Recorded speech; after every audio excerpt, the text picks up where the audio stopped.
Bonjour à tous, bienvenue à ce webinaire qui vous est proposé par Comap. Je suis Sophie Kello-Gagnant en charge des formations techniques et je vous propose ce matin de parler du système radiant chauffant et rafraîchissant.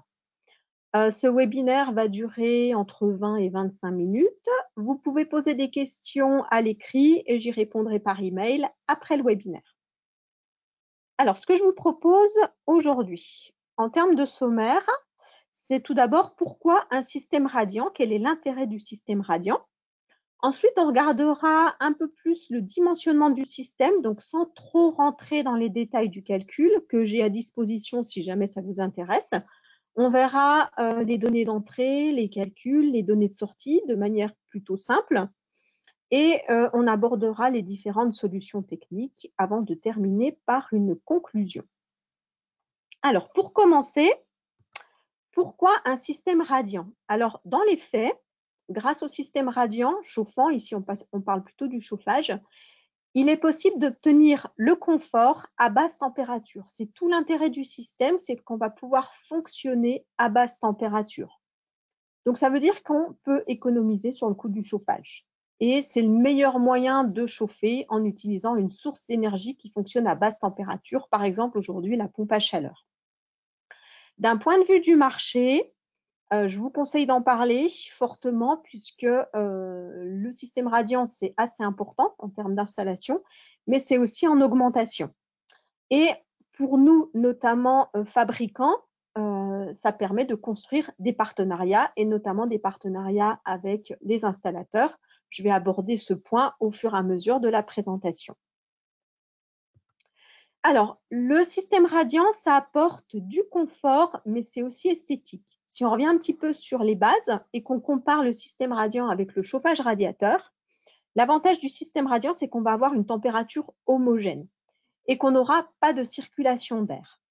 Vous pouvez voir sur la droite, sur le schéma où il y a un radiateur, vous pouvez voir ici qu'on a donc une circulation d'air, puisqu'en fait le radiateur va récupérer l'air froid qui arrive dessous, le chauffer et l'envoyer vers le haut. On a une circulation naturelle d'air dans la pièce, dans la mesure où l'air chaud est plus léger que l'air froid, donc ça circule. Qui dit circulation d'air dit plutôt de l'inconfort. C'est toujours associé ensemble. En plus de la circulation d'air, on peut avoir aussi de la circulation de poussière. Donc là aussi, ça rajoute au côté inconfortable, on va dire. Avec un plancher chauffant, on ne chauffe pas de l'air qui va circuler. Un plancher chauffant, ça chauffe par rayonnement essentiellement. Rayonnement, c'est typiquement quand vous êtes à la plage, par exemple, et que vous êtes chauffé par les rayons du soleil. Il n'y a pas de mouvement d'air, il n'y a pas de mouvement, c'est juste les radiations du soleil qui nous chauffent. Eh ben, un plancher chauffant, c'est pareil. Ou un système radiant dans la globalité, c'est pareil, c'est du rayonnement. Donc, on va chauffer les surfaces par rayonnement. Et du coup, c'est très confortable. En plus de ça, on a un gain de place puisqu'il n'y aura pas de radiateur. Donc, ça veut dire que le plancher chauffant, si on parle de plancher chauffant, il est caché sous le sol. On ne voit rien du tout. C'est esthétique et surtout, on a un gain de place. Si on veut mettre des meubles là où on aurait mis un radiateur, eh bien, il n'y a pas de problème. Ensuite, si on regarde toujours cet aspect confort et qu'on regarde par rapport à la distribution de température dans une pièce. Sur le schéma en bas à gauche, vous avez la distribution idéale de température théorique dans une pièce. La partie orange en bas, c'est le sol. En haut, c'est donc le plafond. Vous pouvez voir ici l'échelle de température entre 16 et 24 degrés. Et si vous regardez le profil idéal qui est en pointillé donc sur ce schéma de gauche, vous voyez qu'on est à peine plus chaud au niveau du sol avec un plancher avec une distribution idéale de température. Et on a une température homogène sur toute la hauteur de la pièce qui est ici de 21 degrés. Et sur le haut de la pièce, on va être légèrement plus froid. Maintenant, si on a un chauffage type radiateur, c'est le schéma du milieu. Vous pouvez voir le profil de température qu'on a dans la pièce avec un système de radiateur. C'est donc la courbe bleue. Comme vous pouvez le voir avec cette courbe, on va être plus froid au niveau du bas de la pièce, ce qui est normal puisque c'est l'air froid qui est en bas. Et on va être de plus en plus chaud lorsqu'on monte dans la pièce. Au niveau du plafond, on est relativement chaud, on arrive à 24 degrés. Donc, c'est un profil qui est plutôt éloigné du profil idéal de température qu'on cherche à avoir. Maintenant, si on regarde le système radiant, avec un système radiant ici, un plancher chauffant, vous avez la courbe bleue donc, qui montre le profil de température du système radiant et vous pouvez voir qu'on colle parfaitement, quasi parfaitement à la distribution idéale de température. Donc tout ça pour montrer que le système radiant, c'est ce qu'il y a de plus confortable. Ensuite, n'oubliez pas que pour un système radiant, toutes les surfaces de la pièce peuvent être utilisées. On a l'habitude d'utiliser le sol en faisant des planchers chauffants. Lorsqu'on est au niveau du sol, la puissance qui va être fournie est limitée par la température maximum autorisée. Le plancher chauffant, en fait, doit être dimensionné et installé selon l'EN 1264. Il y a un certain nombre de règles à respecter, notamment au niveau du sol. Au niveau des puissances thermiques, vous pouvez voir qu'on est de l'ordre de 90 watts par mètre carré. Donc, c'est la puissance d'émission de notre plancher chauffant. On peut utiliser les murs. Au niveau des murs, on n'a pas de contact direct avec les murs. L'être humain n'a pas de contact direct avec les murs. Par conséquent, on va pouvoir utiliser une température supérieure au niveau de la surface du mur, d'où une puissance thermique plus importante qui peut aller jusqu'à 150 watts par mètre carré. Avec les murs, on peut aussi faire du rafraîchissement.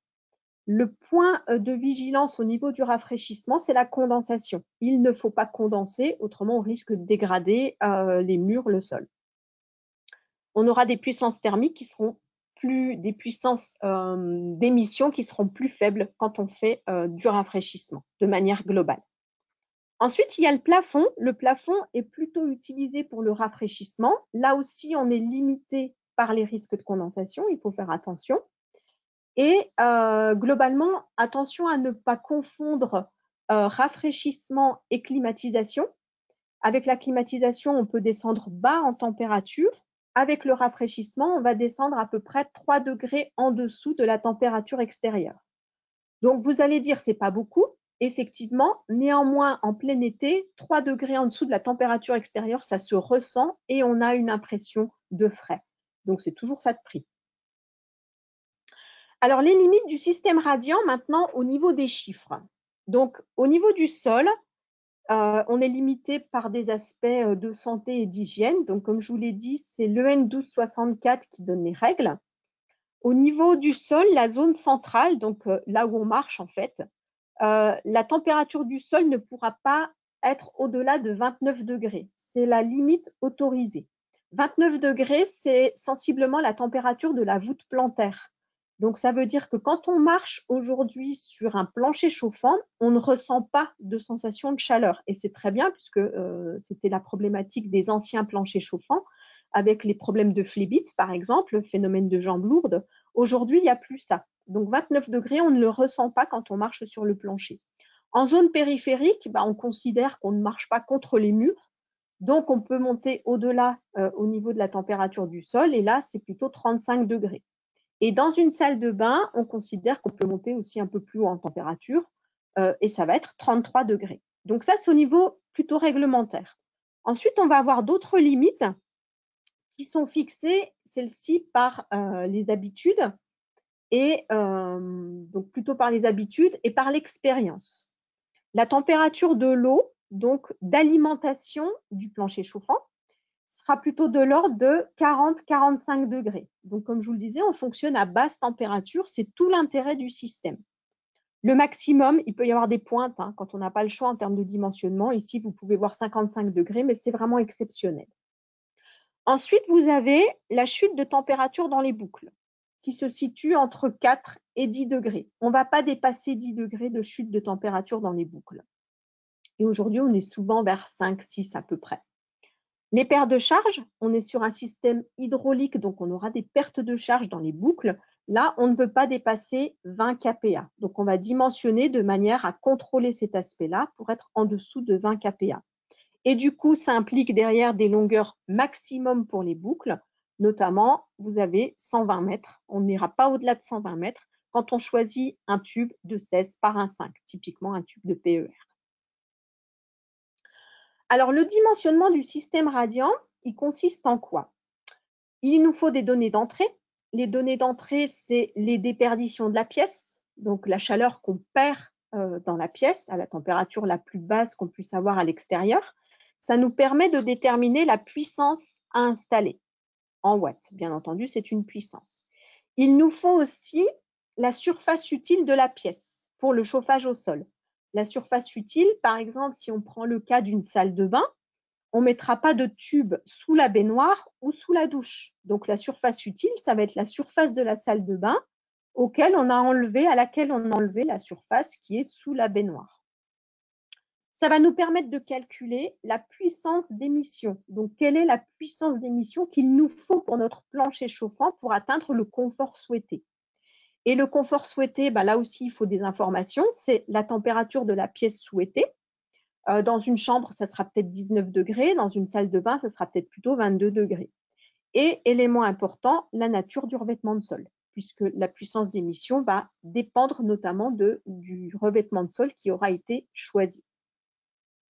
Si on rentre un petit peu plus loin dans le calcul, alors les calculs sont faits en général par des logiciels, des logiciels de calcul, qui vont nous permettre de déterminer tout d'abord la puissance à délivrer.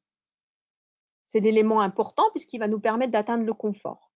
La puissance à délivrer, c'est la puissance d'émission dont on parlait tout de suite, multipliée par la surface utile, le grand A en mètres carrés. Cette puissance d'émission, là, on a besoin des logiciels de calcul, puisque vous avez la formule à gauche ici, la puissance d'émission Q, c'est égal à un coefficient alpha. Ce coefficient alpha, en fait, c'est un coefficient de transfert de chaleur. À la louche, il est à peu près de 11 watts par mètre carré. Ça donne une valeur approchée. Et en fait, ce coefficient alpha, il permet de décrire comment la chaleur est transmise de l'intérieur des tubes, donc de l'eau à l'intérieur des tubes, à la pièce.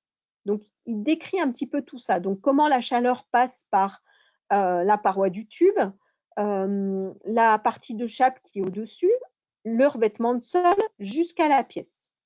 Ce coefficient alpha va être multiplié par une différence de température qui est la température à la surface du sol ici et la température de la pièce. On a des tableaux pour évaluer de manière approchée ce que ça donne. Pour vous donner un exemple, ici, dans le petit tableau qui est en haut à droite, si j'ai une température dans la pièce qui doit être par choix de 20 degrés et que la température du sol, on se met au maxi à 29 degrés, on ne peut pas aller au-delà, ce delta de température de 9 degrés multiplié par ce facteur de 11, ce coefficient alpha, ça nous donne une puissance d'émission de 100 watts par mètre carré. C'est une valeur approchée. Cette valeur, elle doit en fait être corrigée et c'est là où on a besoin fortement des logiciels de calcul, puisque vous pouvez le voir sur le graphe qui est en bas. La puissance d'émission, elle est aussi proportionnelle à un coefficient qui est une différence de température entre la pièce et la température de l'eau qu'on aura dans les tubes. Mais ensuite, on a des paramètres qui vont rentrer en jeu, comme vous pouvez voir ici avec les droites, et ça va dépendre de la nature du revêtement de sol. Si on a du carrelage ou si on a du parquet, on n'aura pas les mêmes résultats en termes de puissance d'émission. À cela va s'ajouter des choses comme le pas qui va être choisi, je vais y revenir, sur le diamètre des tubes, sur la nature des tubes, sur la hauteur de la chape. Donc, on a tout un paquet de paramètres à prendre en compte dans ce calcul. C'est pourquoi on a besoin de logiciels. Mais pas que. Donc, du coup, qu'est-ce qu'on sait quand on calcule un système radiant? On connaît les déperditions de la pièce, on connaît la surface utile, on sait calculer de manière assez simple la puissance d'émission dont on a besoin. La température ambiante souhaitée, c'est une donnée d'entrée, il nous la faut pour calculer cette puissance d'émission. Et il nous faut la nature du revêtement de sol, puisque le revêtement de sol va avoir une certaine résistance thermique. Donc ça, c'est des données qu'on peut connaître et qu'on peut facilement calculer. Mais ensuite, il y a des choix à faire. Les choix, c'est par exemple la dimension des tubes. Est-ce qu'on prend un tube de 16? Est-ce qu'on prend un tube de 12? Quel est le pas qu'on utilise? Le pas, c'est la différence de distance entre deux tubes. Souvent, on prend 20 cm, mais on peut prendre 15 et on peut monter jusqu'à 35. Donc, quel est le choix qu'on fait pour le pas des tubes. Et on doit choisir la température de départ de l'eau, sachant qu'elle doit être la même pour toutes les boucles. Donc, on a un certain nombre de choix à faire. Et là intervient notamment l'expérience. Qu'est-ce qu'on va ensuite calculer et contrôler? On va calculer la puissance dans la boucle, la puissance d'émission de la boucle, c'est lié. On va contrôler la température du sol, puisqu'il ne faut pas que ça soit au-delà de 29 degrés. On va calculer la température de retour de boucle. On va calculer la delta T dans la boucle, sachant qu'on ne veut pas qu'elle soit au-delà de 10 degrés. On va calculer les débits, la longueur des boucles, là aussi on est limité, on a dit 120 mètres tout à l'heure pour le tube de 16, et on va contrôler les pertes de charge dans les boucles. Et on va faire tout ça pour chaque pièce et pour chaque boucle. Donc ici, en fait, d'un côté, ça veut dire qu'on a des calculs et un logiciel qui va nous aider à calculer, mais derrière, on a l'expérience. Et c'est l'expérience qui va nous permettre de déterminer quelle est la température de départ de l'eau qu'on va utiliser, quel est le meilleur delta T à prendre en compte, les longueurs les plus adaptées, le pas le plus adapté, la température du sol, on va la contrôler partout. On va déterminer nos boucles en fonction, en fait, on va faire des compromis entre les différents paramètres de manière derrière à avoir un résultat qui soit efficace en termes de paramètres de fonctionnement et de manière à faciliter la vie de l'installateur au niveau de ses réglages et de sa pose, au niveau du choix des boucles qu'on va faire dans les pièces. Donc tout ça pour dire que l'expérience ici est très importante pour calculer un plancher chauffant et qu'il soit efficace au niveau du fonctionnement. En termes de réalisation pratique, là aussi, en fait, il y a des choix à faire. Donc, pour un même résultat, on a vu que pour des résultats de calcul, on va choisir la solution la plus efficace parce qu'on peut avoir 3-4 solutions possibles. Hein. Donc, l'expérience va permettre de choisir. Et ensuite, on a une réalisation pratique qui, là aussi, va impliquer des choix. Et là, fortement, il faut travailler avec l'installateur. Pour un même résultat, donc température, débit, pas, on a plusieurs solutions pratiques. Ici, j'en ai mis 2 à l'écran. On peut choisir un système de dalle à plot avec un système d'assemblage intégré pour poser les tubes. On peut choisir un système dalle plane avec qu'on va devoir scotcher parce qu'il n'y a pas de système d'assemblage et on va utiliser un système d'agrafe pour les tubes. Il existe aussi des systèmes de rails, il existe des systèmes à treillis. Donc en fait, il n'y a pas de mauvaise solution, mais chaque solution aura des avantages et des désavantages en fonction de l'installateur et de la mise en pratique et aussi du bâtiment lui-même. Donc du coup, pour faire un choix final en termes de pose, c'est là où on doit travailler avec l'installateur pour savoir quel est le choix qui va être le plus simple pour lui. Typiquement, s'il est tout seul à travailler, un système de dalle à plot sera plus facile pour la pose, plus rapide. Si on a 2 installateurs, il y en a un qui peut dérouler le tube pendant que l'autre agrafe. Si on doit monter le plan, typiquement les matériaux dans les étages dans un bâtiment, il faut qu'on pense à un système léger et pas trop encombrant. Donc en fait, il y a tout un paquet de paramètres de pose à prendre en compte pour aider l'installateur dans son projet. Dans la réalisation pratique, on a donc des choix sur différents types de fournitures. Typiquement, le collecteur. Le collecteur, si on va faire du chauffage et du rafraîchissement, il est plus intéressant d'utiliser un collecteur en matériaux synthétiques pour les problématiques de condensation et de corrosion. Est-ce qu'on veut un système modulaire quand on ne sait pas exactement quel nombre de boucles on doit faire? Le poids aussi peut rentrer en compte. Le système de fixation, on vient de le voir, donc ça va dépendre de la main-d'œuvre, ça va dépendre aussi du poids de l'ensemble du système et de la hauteur des réservations. Qu'est-ce qu'on va utiliser comme dalle? Est-ce que c'est une dalle polyuréthane qui a une résistance thermique importante ou est-ce que ça va être une dalle polystyrène qui aura une hauteur plus importante pour la même résistance thermique? Donc là, il y a des choix à faire aussi. Le tube, au niveau de la mise en œuvre, un tube de 12 sera plus flexible qu'un tube de 16. Au niveau de la pérennité de l'installation, est-ce qu'on veut une barrière anti-oxygène ou pas, sachant que nous, fabricants, on va pousser pour un matériau, un tube avec barrière anti-oxygène. La régulation, quelles sont les fonctionnalités qu'on veut. Est-ce qu'on veut du filaire, du radio? Et ensuite, tout un nombre d'accessoires qui peuvent être utiles, comme par exemple le fluide caloporteur qu'on va utiliser.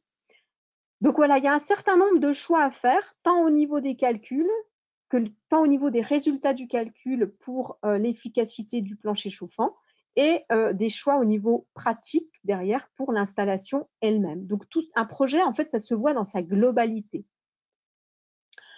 Comment du coup on doit procéder au niveau d'un projet? On a beaucoup de données d'entrée à connaître. Nous, fabricants, pour aider l'installateur à faire les calculs, il nous faut des données d'entrée. Et ces données d'entrée, c'est l'installateur qui les a, comme le plan de la construction, comme la source de chaleur, chaudière, pompe à chaleur, où on va installer les collecteurs, on peut voir ça avec l'installateur, le type de revêtement de sol, les choix qu'il souhaite au niveau de la pose, le tube par exemple. Donc tout ça, ça doit être fait avec l'installateur de manière à ne pas proposer derrière un système qui ne correspond pas à ses attentes. Si on n'a pas ces données, on va pouvoir fournir, mettons, 3 ou 4 possibilités, solutions possibles, alors qu'avec les données d'entrée bien spécifiques, on pourra aller vers la solution la plus intéressante de suite. Au niveau des données de sortie, donc il y a des installateurs, des gros installateurs qui sont en capacité de faire les calculs. Nous, fabricants, on est là pour aider l'installateur dans cette partie calculatoire, donc notamment pour lui faire gagner du temps. Donc tous les calculs de puissance, tous les choix de paramètres, le calpinage, le nombre de collecteurs, la position des collecteurs, le choix du système, on peut travailler ça avec l'installateur. Donc c'est pour ça que je vous parle de partenariat.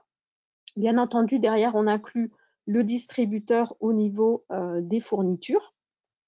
Et au niveau du projet, du coup, comment ça se construit? Ça part d'un plan, ça part des informations. Comap fournit les calculs et choisit les paramètres et valide ces paramètres avec le fabricant. On va ensuite valide les paramètres avec l'installateur, pardon. On va ensuite proposer les fournitures et l'optimisation des fournitures à l'installateur et une offre de prix qui correspondra aux fournitures souhaitées. Et derrière, on fournit le calpinage pour faciliter la pose à l'installateur. Donc, pour résumer, quand on parle d'un système radiant, c'est en fait un projet de système radiant, c'est tout d'abord des calculs. Et au final, on aura plusieurs solutions. C'est l'expérience qui va faire la différence dans le choix de la solution et des paramètres de fonctionnement.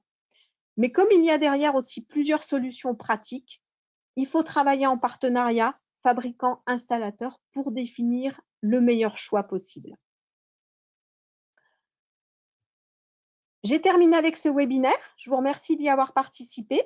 Vous pouvez nous retrouver sur les réseaux sociaux et sur CoExpert, le magazine des pros de la plomberie, du chauffage et de la climatisation.